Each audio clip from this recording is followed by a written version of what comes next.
2263페이지에 가시면은요, 북왕조에 대한 교훈 나오죠. 이 열왕기하 8장 15절까지 나오는데, 이 내용은 어떻게 이제 되어 있는지 간단하게 보면은요, 이 17장에서부터 19장까지는 표적으로서 교훈 이렇게 나오는데요. 어, 이 교훈을 통해서 뭘 하시고자 하냐면, 하나님이 보낸 선지자임을 증명하는 거예요, 이게.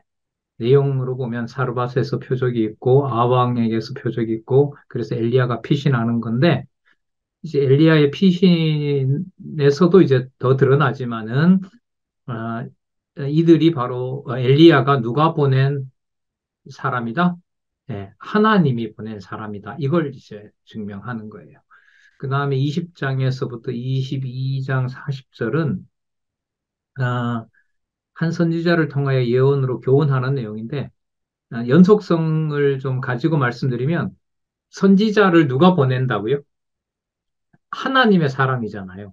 그러면 가서 누구의 직임을 수행해야 돼요? 하나님의 직임을 수행해야 돼요. 그러니까 하나님의 직임을 수행하기 때문에 다른 사람들이 피조물이 할 수 있는 일을 하는 게 아니라 하나님만 하실 수 있는 일을 하세요. 그래서 이제 엘리야, 엘리사에게 표적이 수십 가지가 나오는 거예요. 예. 자, 이걸 나중에 그리스도와 연결시키면 바로 돼요, 안 돼요? 바로 연결이 되죠. 그리스도가 오셔서 아버지가 원하는 표적과 말씀만 하시는 거니까. 그 다음에 열왕기상 22장 41절에서부터 열왕기하 1장에는 선지자가 온 이유가 뭐냐면 북쪽 이스라엘이 약속대로 망하고 이제 회복할 수 없을 정도로 이제 나라는 그야말로 망하는 거예요. 그러니까 북왕조에 대한 저주를 여기서 이제 확인합니다. 그러니까 원래 망하기로 되어 있지만 앞으로 곧 망한다라는 것을 선지자가 일러주게 됩니다. 그리고 이제 열왕기하 2장에서부터 8장 15절에는 처음에 선지자를 보낸 것하고 관계가 돼요. 누구의 사람이다? 하나님의 사람이다. 하나님의 사람이기 때문에 저주의 출처가 그렇다면 누구에게 있다? 하나님에게 있는 것이다. 그래서 하나님 살아계신 것을 증거를 하고요. 그래서 하나님임을 하나님의 사람, 그 하나님이 보낸 사람임을 확증하고요. 결국 북쪽 이스라엘이 약속한 대로 망하는 엘리야와 엘리사가 얘기했던 대로만 하는 그렇게 되어 있습니다. 그러면 북왕조에 대한 교훈의 핵심은 다 나왔죠. 누가 보낸 사람임을 누가 살아계신 증거로 확증하는 것이다. 예, 언약대로 이루시는 여호와가 하나님이심을 선지자들이 와서 누구의 사람인 것을 확인하는 내용이다. 예, 여호와의 사람, 하나님의 사람임을 확인하는 것이다. 이 선지자의 직임 중에 가장 중요한 거죠. 자, 아하방에게 표적을 일으킨 18장 지나서요. 2283페이지를 보겠습니다. 2283페이지.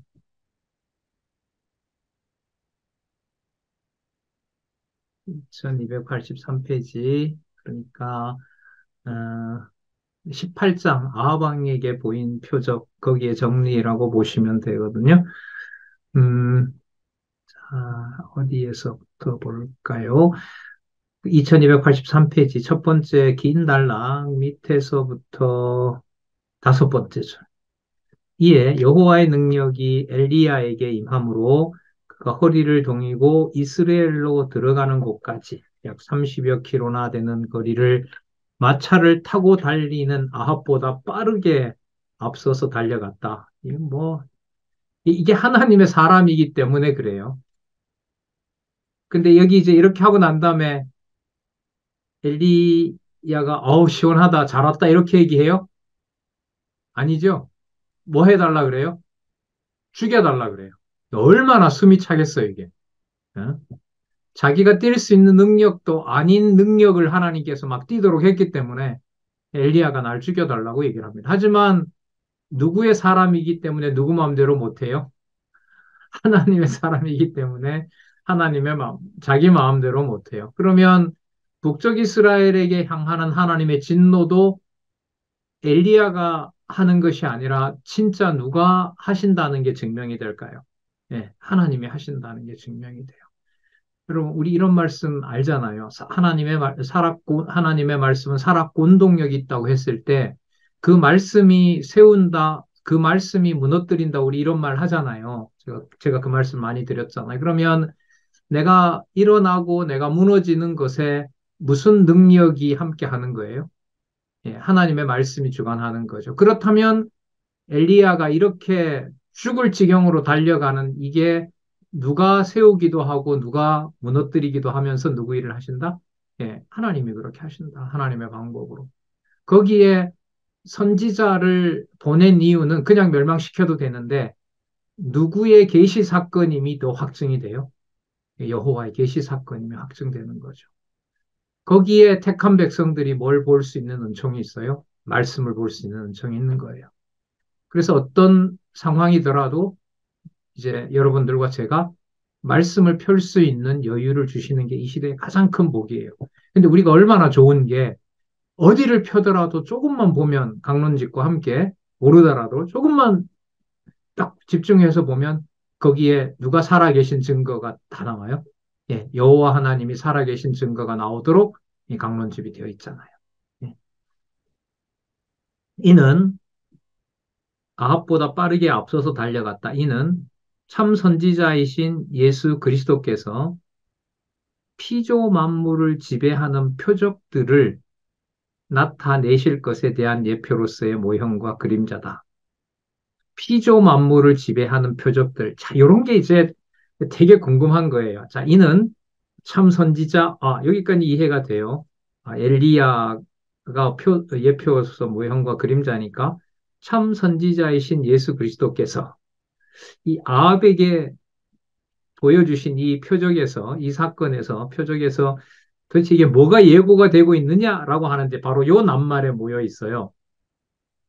피조 만물을 지배하시는 표적. 이게 여러분 신학적 해석, 신약 근거의 핵심이 여기에 있는 거죠. 자, 피조 만물을 지배하는 표적들. 그럼 이게 마테마가 누가 요한의 어느 한 부분에 나올까요? 곳곳에 나올까요? 곳곳에 나오겠죠. 그 대표적인 부분을 사역과 관련된 4장 39절, 8장 24절에서 위 사건하고 관련된 부분을 알려주네요. 4장 39절 볼까요? 음, 예수께서 가까이 가서 열병을 꾸짖으신데 병이 떠나고 여자가 곧 일어나 저희에게 수종드니라. 누가복음 8장 24절. 제자들이 나와 깨워 가로되 주여 주여 우리가 죽게 되었나이다. 한데 예수께서 잠을 깨사 바람과 물결을 꾸짖으시니 이에 그쳐 잔잔하여지더라. 예. 열병을 고치시, 열병을 꾸짖으신다 그러네요. 그죠? 표현이 참 너무 의도적이죠. 음, 열병을 꾸짖으신다는 거예요. 그러니까 그게 이제 악의 세력이 가지고 이제 지배하는 거잖아요. 그러니까 그 열병을 꾸짖으시고, 그다음 병을 낫게 하고요. 그다음에 이제 바람과 물결을 꾸짖으셨다. 이게 뭐 꾸짖었다는 말이 나오는 거죠. 심판주이신 거예요. 네. 그다음에 엘리야의 피신 19장으로 가서 보겠습니다. 하나님의 사람 엘리야 선지자의 피신이에요.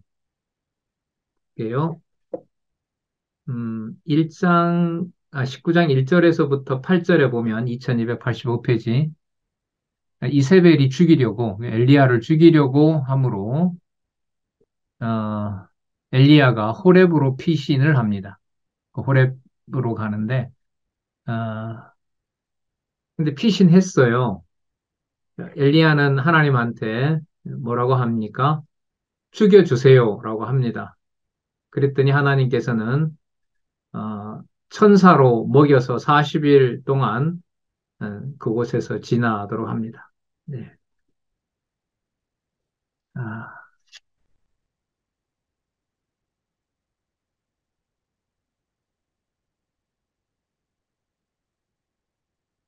네.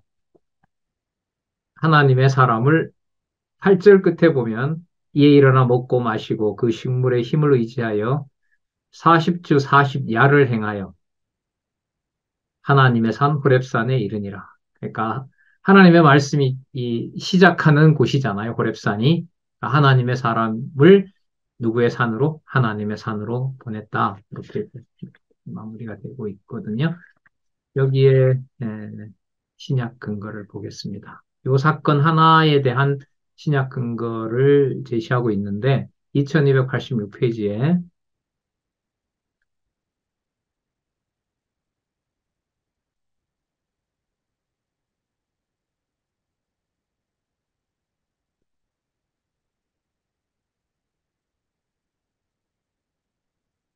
음, 이러한 엘리야 선지자의 피신 생활은 참 선지자이신 예수 그리스도의 피신 생활에 대한 예표로서의 모형과 그림자다. 요한복음 8장 29절인데 29절이 아니죠. 그죠? 몇 절이에요? 59절입니다. 요한복음 8장 59절 제가 읽어볼게요. 저희가 돌을 들어 치려 하거늘 예수께서 숨어 성전에서 나가시니라. 그리고 요한복음 12장 36절. 너희에게 아직 빛이 있을 동안에 빛을 믿으라. 그리하면 빛의 아들이 되리라. 예수께서 이 말씀을 하시고 저희를 떠나가서 숨으시니라. 번역 다시 하면 너희에게 아직 빛이 있을 동안에 빛을 믿으라. 그 목적은 왜냐하면 빛의 아들이 되게 하려고 하는 것이기 때문이다. 예수께서 이 말씀을 하시고 저희를 떠나 숨으시니라.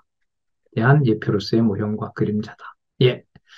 요한복음 예수님의 본성이 무엇이다? 신성이다. 라는 거 우리 잘 알고 있죠. 엘리야 선지자의 피신 생활은 누구의 능력을 보여주는 사건이다? 하나님의 능력을 보여주는 사건이다. 그러면 그리스도가 피신하신 것은 그리스도가 누구의 사람으로 왔기 때문에 누구의 약속을 이루셔야 된다? 하나님의 사람으로 왔기 때문에 하나님 여호와께서 정하신 뜻을 이루어야 됩니다. 그래서 어떤 시간이 와야 돌아가실 수 있어요? 6월절이 와야 아버지께서 정하신 뜻을 이룰 수가 있기 때문에 숨으시는 거죠. 그리고 엘리야도 이제 마찬가지겠죠. 엘리야도 자기가 죽고 싶다고 해서 죽을 수가 있는 게 아니에요. 아합에게 하나님께서 분명히 북이스라엘이 망한다는 사실을 여러 증거와 함께 하나님의 이름으로 되는 일이라는 걸 확증하는 날까지 그 때를 따라서 그 자기 역할이 끝났을 때 이제 하나님이 하늘로 그야말로 승천시키죠. 하늘로 데려가잖아요. 2291페이지로 가겠습니다. 2291페이지는요. 17장에서부터 이건 19장이네요. 2291페이지, 2291페이지에 보시면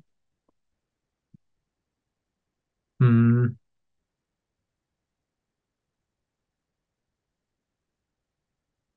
자, 19장 엘리야의 피신 사건 요걸 말하는 겁니다. 거기 여러분 그 출애굽기 1장 15절 있죠. 그 구절이 그 위에서부터 시작하죠. 어, 출애굽기 1장 15절 이 내용이 들어있는 문장은 위로 하나, 둘, 세 번 세 줄 올라가야 되는데 선지자 엘리야가 이렇게 시작하죠. 위에서부터는 둘의 여섯 번째 줄 끝에 선지자 엘리야가 자기를 죽이려는 이세벨을 피해 도망간 것은 모세가 자기를 죽이려고 하던 애굽왕 바로를 피하여 미디안 땅으로 도망쳤던 절처를 밟은 것이다. 출애굽기 1장이 아니고요. 2장 15절입니다.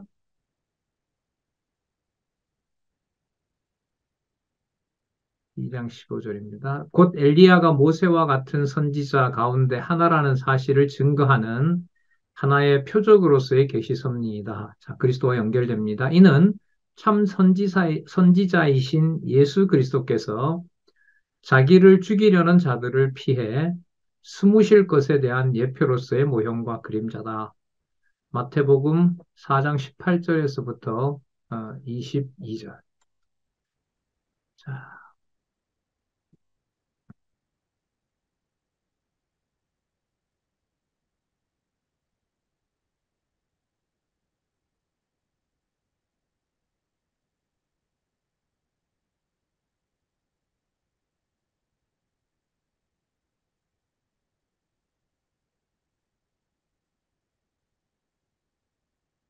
마태복음 4장 18절에서부터 22절이 이 내용이 맞아요? 이거 어, 베드로라 하는 시몬과 형제 안드레, 그러니까 베드로와 안드레를 그물을 두고 나를 쫓아오라고 하는 내용이거든요. 예.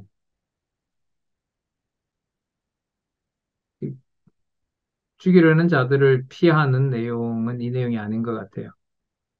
자, 누군가 이제 마태복음에서 이거 찾아오신 분들 찾아주시고요.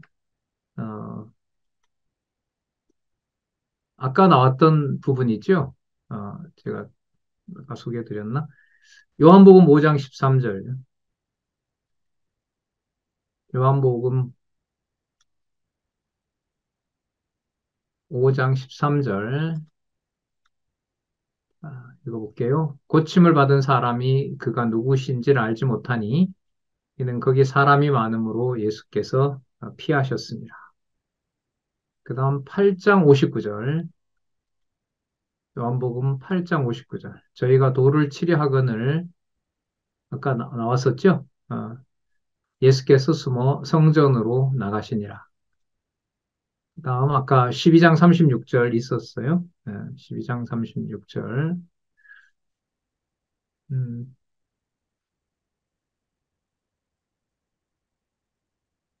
12장 36절도 예수께서 이 말씀을 하시고 저희를 떠나 숨으시니라.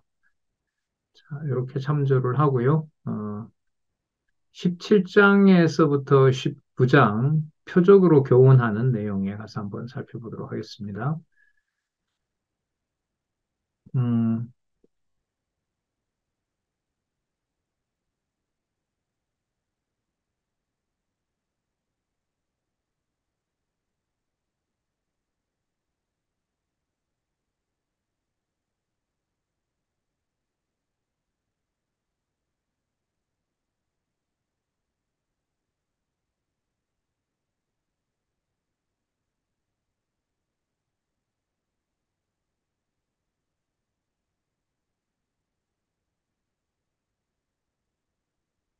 17장에서부터 19장, 사르밧에서 표적이 나왔고, 아합 왕에게 보인 표적이 나왔고, 엘리야의 비신 사건이 나왔죠. 자, 그 내용을 밑에서부터 다섯 번째 줄부터 읽어볼게요. 그리고 여호와께서 엘리야가 여호와의 참 선지자이며 그의 예언이 여호와의 말씀이라는 사실을 표적으로 증거해 주신 계시 섭리는 계시 섭리라는 사실도 분명하게 확인되었다. 이러한 계시 섭리는 참 선지자이신 예수 그리스도께서 여러 가지 표적을 행하여 여러 가지 표적을 행하여 택한 백성을 교훈하실 것. 다시 여러 가지 표적을 행하여 택한 백성을 교훈하실 것. 그러니까 표적도 행하고 무슨 내용도 나와야 돼요? 교훈하는 내용도 나와야겠죠? 예. 자, 이게 에, 마태복음에 나오죠. 자, 거기 보시면 마태복음 4장 18절에서부터 22절 말씀이 나오는데 이게 아까 우리가 살펴봤던 내용이었었죠. 음,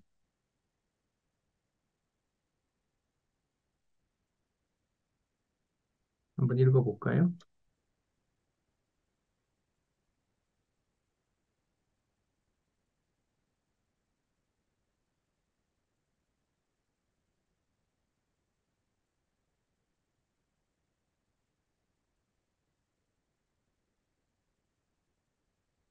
갈릴리 해변에 다니시다가 두 형제고 베드로라 하는 시몬과 그 형제 안드레가 그물을 던지는 것을 보시니 저희는 어부라. 말씀하시되 나를 따라오너라. 내가 너희로 사람을 낚는 어부가 되게 하리라 하시니 두고 예수를 쫓으니라.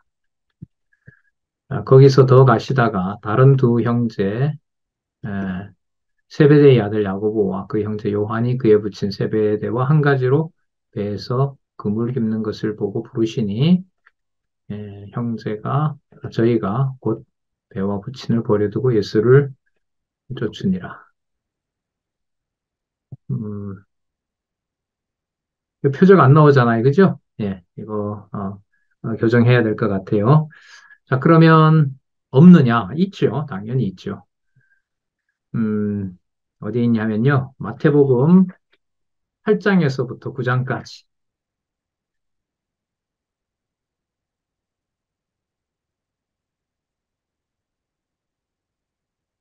마태복음 8장에서부터 9장까지. 이거 8장이니까 무슨 짓과 관련될까요? 선지짓과 관련되겠죠. 여기 보면 8장 1절에서부터 17절 선지직에 대한 가르침 나옵니다. 그 다음 8장 18절에서부터 3장 14절까지 통치직에 대한 가르침이 나옵니다. 이제 가르치는 내용이 나오는 거예요. 아까 여기 뭐가 나오냐면 표적을 행하여 택한 백성을 뭐 하실 거라 그랬어요? 교훈하실 거라고 했잖아요. 그러니까 표적도 나와야 되고 뭐도 나와야 돼요. 교훈도 나와야겠죠. 그래서 마태복음 8장에서부터 9절을 소개해 드립니다. 통치직에 대한 가르침 8장 18절에서부터 34절. 그 다음 제사직에 대한 가르침 9장 1절에서부터 17절. 그 다음에 9장 18절에서부터 38절까지 그리스도직을 가르치시는 내용이 나옵니다. 여기 보시면 이제 표적들을, 여러 가지 표적을 행하시는데, 거기에 보면 이제 선지직과 관련된 거, 통치직과 관련된 거, 제사직과 관련된 거, 그리고 그리스도직이라는 말은 선지직과 통치직과 제사장직이 한꺼번에 모두 다 나온다는 걸 말해요. 자, 그리고 그걸 통해서 뭐 한다? 가르친다라는 거. 그럼 이건 교훈하신다는 것하고 관계됩니다. 그 다음에요,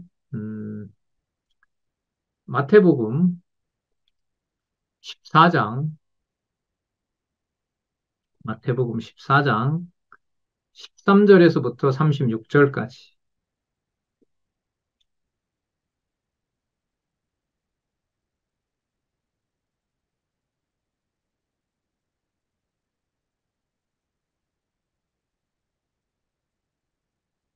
마태복음 14장 13절에서부터 36절에 보시면 표적으로 직위를 행사함 나옵니다. 그러면 표적으로 무엇을 행사한다는 걸까요? 선지자 직위를 행사한다는 거거든요. 자, 14장 13절에서부터 21절 개론으로 봅니다. 무리를 배불리는 오병이어의 표적으로 선지직을 가르치. 그다음에 14장 22절에서부터 33절까지 물 위를 걷고 바람을 멈추는 표적으로 선지직을 가르침. 엘리야 연상되시죠? 예, 엘리사 연상이 됩니다. 34절에서부터 36절까지. 모든 병든 자가 나음을 얻은 표적으로 선지직을 가르침. 자, 이렇게 있고요. 또 찾아봤습니다. 마태복음 5장 21절에서부터 39절까지. 마태복음 15장 21절에서부터 39절까지. 개론 요약으로 보겠습니다. 마태복음 15장 21절에서부터 28절까지. 귀신이 들린 가나안 여자의 딸을 고친 표적으로 가르쳐주는 내용이 나타납니다. 그리고 15장 29절에서부터 31절, 지체가 부자유한 모든 자들을 고치는 표적으로 가르침. 그리고 15장 32절에서부터 39절까지 무리가 배불리 먹고 남은 칠병이어의 표적으로 가르침. 자, 여기에도 바로 여러 가지 표적을 행하여 택한 백성을 교훈하실 것에 대한 예표로서의 모형과 그림자 사건을 확인할 수가 있습니다. 네. 자, 그 다음 20장에서부터 22장 40절 예언으로 교훈하는 내용을 보도록 하겠습니다. 먼저 승리를 예언하는 내용이 나오는데 이 부분 재밌는 내용이에요. 뭐가 재밌냐면 여기에 승리를 누가 하냐 하면은요. 아합이 해요. 그러니까 아합은 어떻게 될 나라의 왕이죠, 앞으로? 망하게 될 나라의 왕이잖아요. 그런데 과정상 아람 왕 벤하닷과 싸워서 승리하게 합니다.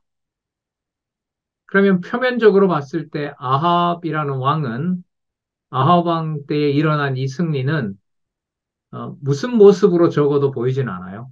앞으로 뭐 할 것이다? 망할 것이다 라고 하는 추측은 할 수 없게 하는 거죠. 자, 그러나 여기에 이제 하나님의 사람이 왔어요. 하나님의 사람이 와서, 그러니까 아합이 이긴 것을 누가 이긴 게 아니에요. 아합이 이긴 게 아니죠. 그리고 그렇다면 아합이 망하는 것도 누가 망하도록 한다는 건 표면적인 걸까요? 아합이 자기가 잘못해서 망한다는 것도 뭐예요? 표면적인 해석인 거예요. 그러니까 아합의 승리와 아합의 멸망이 누구의 예언대로 된 것이다? 예, 여호와의 예언대로 된 것이다. 이게 이제 기록 목적이 돼야 되는 거예요. 자, 2284페이지에 가시면은요. 아, 페이지가 잘못됐죠. 그죠? 20장 끝나는 부분이니까, 어, 2003, 2301.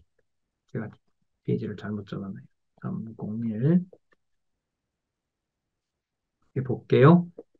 그 두 번째 단락에 열왕기상 20장 13절, 28절, 그 다음에요. 이는 참 선지자이신 예수 그리스도께서 택한 백성에게 예언으로 교훈해 주실 사역에 대한 예표로서의 모형과 그림자다.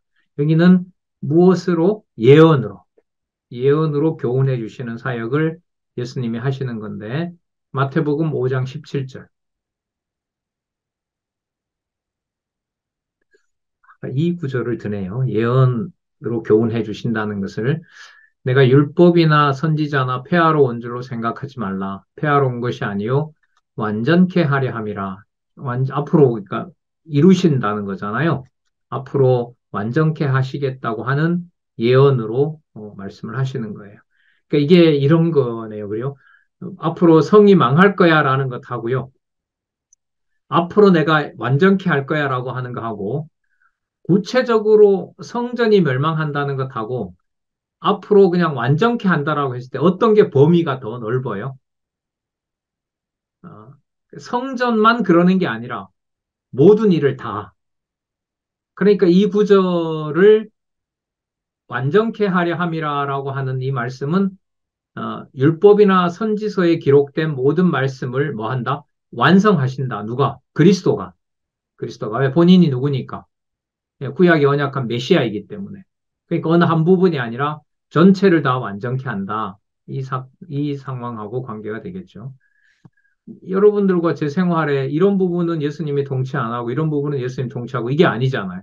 모든 부분을 다 하나님의 말씀을 통하여 하나님이 만주의 주, 만왕의 왕 되시고 교회로서는 그리스도가 머리 되셔서 만왕의 왕 되시고 만주의 주가 되신다는 사실을 확인해 주는 거니까요.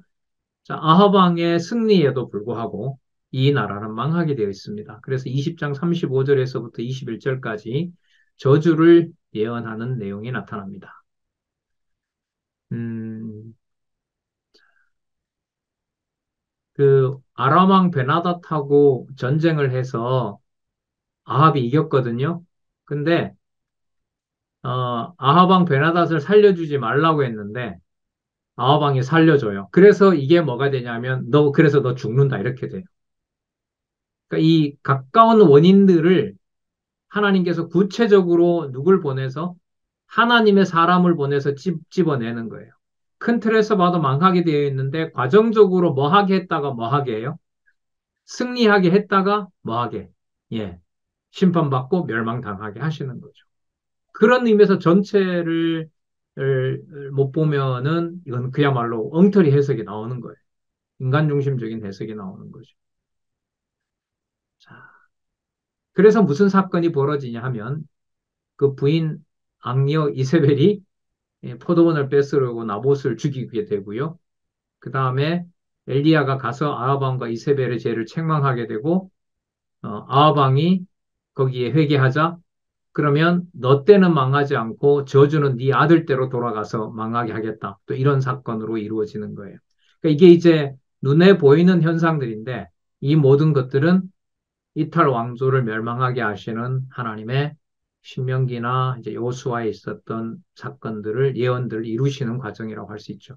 그까지 못 보면은 이거는 누가 봐도 아하방이 불순종했기 때문에 망했다는 그 차원에서 머무는 거죠. 2311페이지로 가겠습니다. 1311페이지.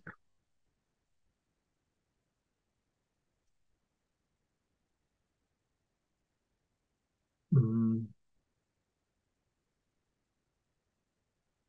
1311페이지. 그 신명기 27장 26절 있죠? 그러니까 이게 언제 약속된 거예요? 예, 신명기에 이미 약속하고 있었다는 말씀이죠. 그 다음 문장 보겠습니다. 이는 참 선지자이신 예수 그리스도께서 패역한 자들에게 저주의 예언을 통해, 자, 여기서 지금 나오는 것은 저주잖아요. 저주의 예언을 통해 교훈해 주실 예수 그리스도의 사역에 대한 예표로서의 모형과 그림자다. 자, 저주의 예언을 하시는 내용이라는 겁니다. 마태복음 11장 20절. 회개하지 아니한 고울들에 대한 심판의 고통을 가르치는 내용이 나옵니다. 자, 그 개론으로 정리하겠습니다. 그 다음에 누가복음 10장 13절에서부터 16절, 요거는 이제 본문을 한번 읽어볼게요. 13절, 화 있을진저 고라시나 화 있을진저 벳세다야 너희에게 행한 모든 권능을 두로와 시돈에서 행하였다면 저희가 벌써 베옷을 입고 제에 앉아 회개하였으리라. 심판 때에 드로와 시돈이 너희보다 견디기 쉬우리라. 가버나움아 내가 하늘에까지 높아지겠느냐 음부에까지 낮아지리라. 너희 말을 듣는 자는 곧 내 말을 듣는 것이요 너희를 저버리는 자는 곧 나를 저버리는 것이요 나를 저버리는 자는 나 보내시는 이를 저버리는 것이라 하시니라. 자, 그러니까 선지자들이 사도들이라든지 예수님이라든지 가르칠 때 그걸 거부하는 자는 바로 하나님을 버린 것이다. 이렇게 저주를 예언하는 내용을에 대한 예표임을 그래서 살펴봤습니다. 그 다음에 거짓을 예언합니다. 여기도 보면 그 거짓 영이 하늘에서 이제 회의가 열리잖아요. 누가 가서 아합을 꾀래? 이러니까 그래 어떤 그 선지자가 하나님의 사자가 나타났잖아요. 그 무슨 방법으로 그렇게 할래? 그러니까 제가 거짓말하는 영을 그 입술에 넣겠습니다. 그러니까 하나님의 불의는 뭐 천사라 하더라도 하나님의 뜻을 이루기 위해서 우리가 생각할 수 없는 방법으로 섭리를 하는 거죠. 2316페이지로 가서 볼게요. 2316페이지에 가서 보시면 어,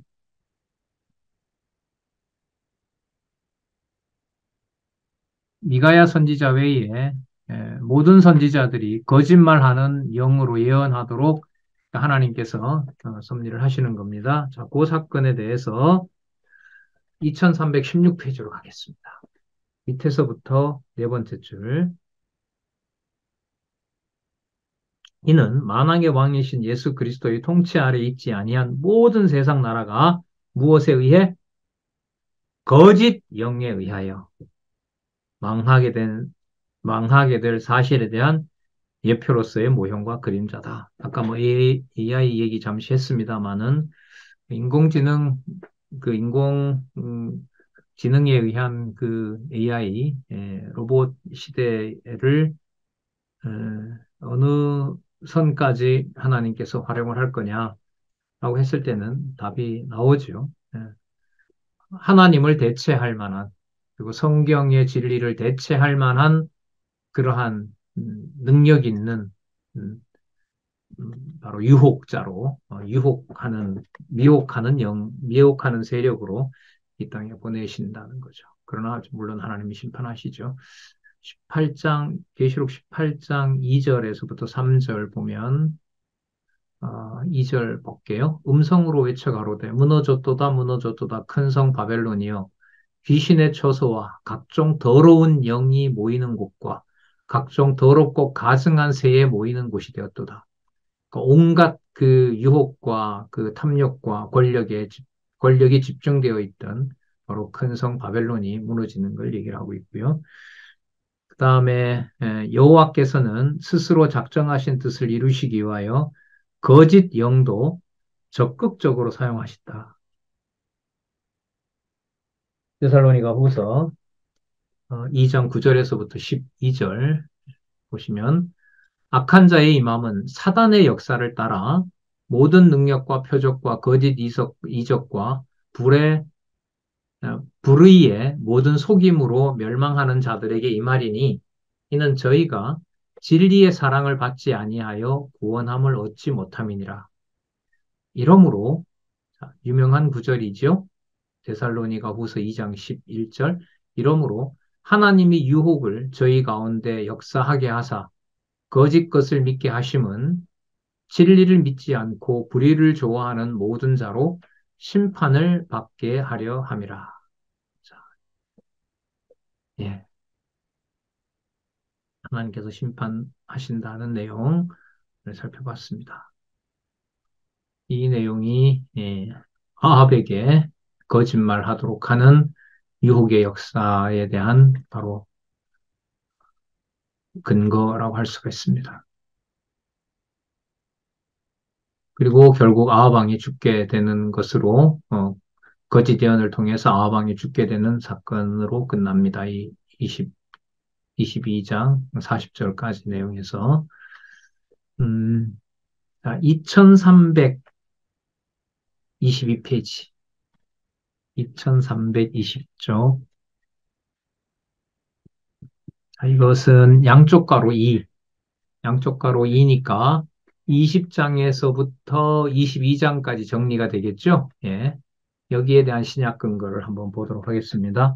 아까 우리 살펴보긴 했는데 거기 열왕기상 20장 13절, 28절 그 인용 들어있는 문장 위로 네 번째 줄, 세 번째 줄 이러한 사실은 여호와께서 선지자로 예언하신 말씀을 그대로 이루어 주셔서 이스라엘의 하나님이 언약대로 이루어 주시는 여호와이심을 깨달아 알게 하시는 계시소입니다.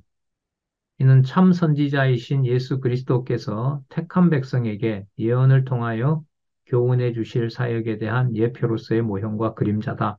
마태복음 5장 17절. 아까 우리 살펴봤죠? 내가 율법이나 선지자나 폐하러 온 줄로 생각지 말라. 폐하러 온 것이 아니라 완전케 하려 함이니라. 네, 오늘은 여기까지 하도록 하겠습니다. 자, 혹시 질문 있으면 하시기 바랍니다.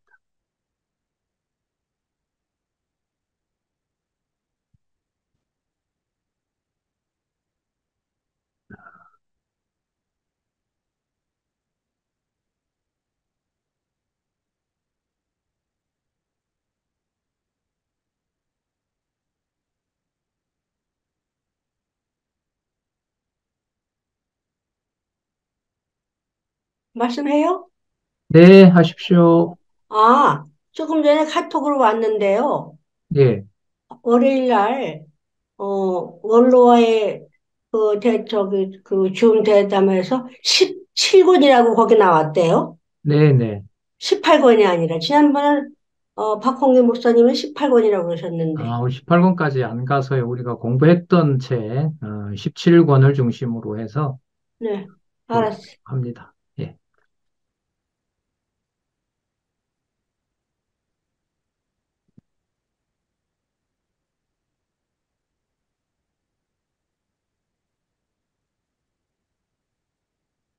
네. 또 다른 분?